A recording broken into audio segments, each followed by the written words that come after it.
Susuklayin nyo lang po from back to front. Gulo-guluhin nyo lang para makuha nyo yung fringe look na gusto nyo.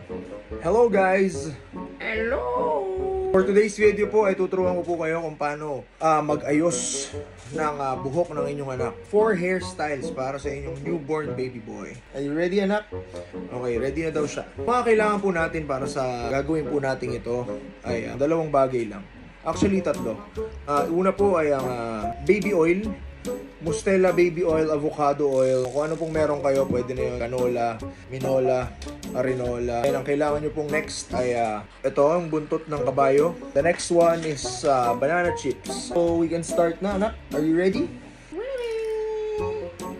Una po natin gagawin, oil, ipatak sa ulo ng inyong anak. Massage nyo po sa ulo ng inyong anak. Ayan. Pwede nyo na pong isunod yung bawang, tsaka sibuyas. Joke lang na.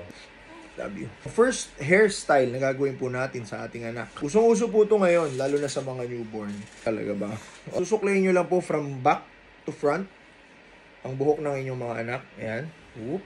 Pagka nasuklayin nyo na po from back to front, gulo-guluhin nyo lang para makuha nyo yung fringe look na gusto nyo.